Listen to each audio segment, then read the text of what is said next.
여러분 혹시 이런 생각 해보신 적 없으세요? 아니, 내 마음인데 왜 이렇게 내 맘대로 안 되지? 화내고 싶지 않은데 화가 나고, 걱정하고 싶지 않은데 걱정이 떠나질 않고, 이 답답함의 뿌리를 뽑아낼 아주 강력한 열쇠가 하나 있습니다. 바로 안았다라는 개념인데요. 이게 무슨 어려운 철학 용어가 아니고요. 오늘 아주 쉽고 명쾌하게 한번 파헤쳐 보겠습니다. 자, 그럼 시작해 볼까요? 왜 나는 나를 통제할 수 없을까? 바로 이 질문, 우리 모두 한 번쯤은 던져봤을 거예요. 이 근원적인 좌절감에서부터 오늘 이야기를 시작해 보려고 합니다.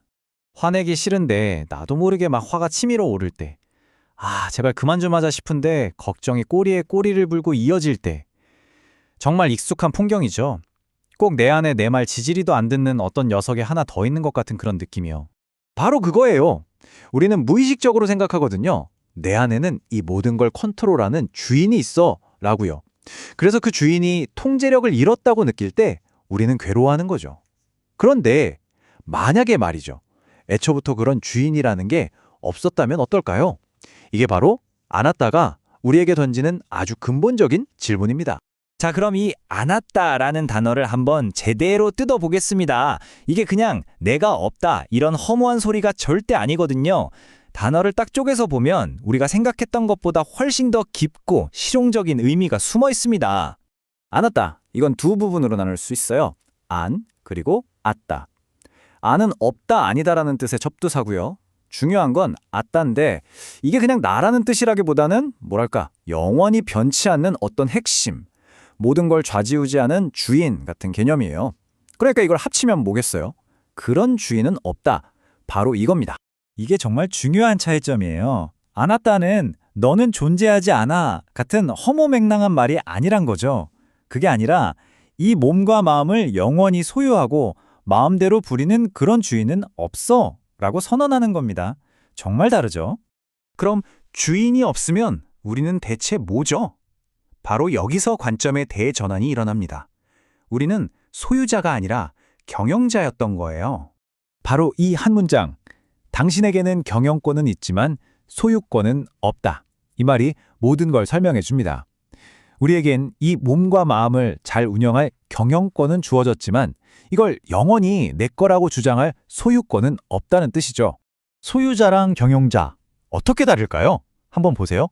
소유자는 모든 게 자기 뜻대로 영원히 그대로이길 바라죠. 그러니까 뭔가 조금이라도 바뀌면 막 고통스러워요. 내 건데 왜 이래 하면서요. 반면에 경영자는 어때요? 그냥 주어진 조건 하에서 최선을 다해 운영할 뿐입니다. 변화가 생기면 거기에 맞춰 적응하면 되는 거죠. 결과 하나하나에 내 모든 걸 걸지 않아요. 훨씬 유연하고 자유롭지 않나요?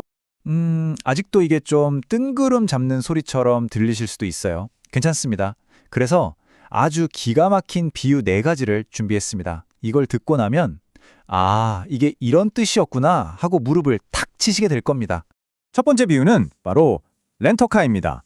자, 상상해 보세요. 우리가 아주 멋진 최고급 차를 빌렸어요. 이걸 몰고 어디든 갈 수 있고 온갖 기능을 다 쓸 수 있죠. 하지만 중요한 건 뭐죠? 맞습니다. 이 차는 내 차가 아니에요. 언젠가는 반납해야 합니다. 우리가 이 몸과 마음을 쓰는 방식도 똑같다는 거예요.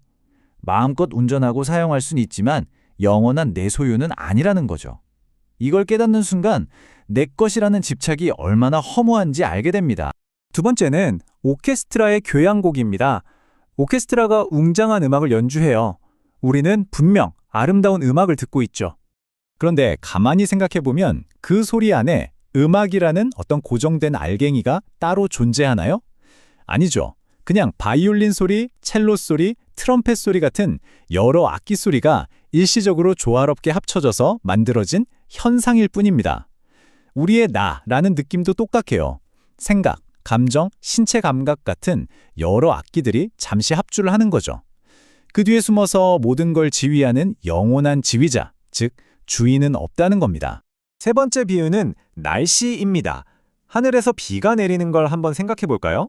비는 그냥 온도, 습도, 바람 같은 여러 조건들이 맞아떨어져서 구름이 만들어지고 그게 무거워져서 떨어지는 현상이잖아요. 그렇죠? 구름 속 어딘가에 내가 바로 비다! 라고 외치는 영혼 같은 게 있진 않죠? 우리가 느끼는 분노나 슬픔 같은 감정도 똑같습니다. 그냥 특정 조건들이 만들어낸 일시적인 기상현상 같은 거예요. 그게 본질적인 나 자체는 아니라는 거죠. 자, 마지막 네 번째 비유. 주식회사입니다. 예를 들어 삼성이나 애플 같은 큰 회사를 생각해 보세요. 법적으로 분명히 존재하는 실체적, 그런데 그 회사 안을 한번 들여다볼까요? 거기에 무슨 불멸의 회사의 영혼 같은 게 따로 있나요? 아니잖아요.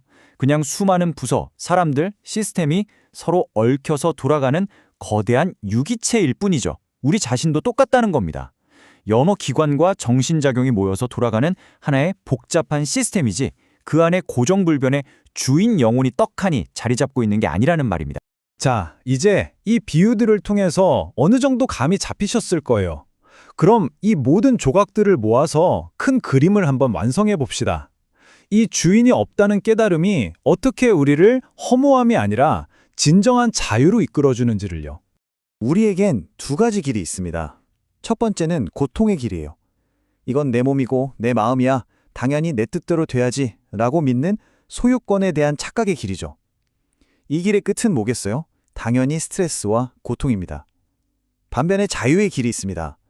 아, 이건 애초에 내 소유가 아니었구나.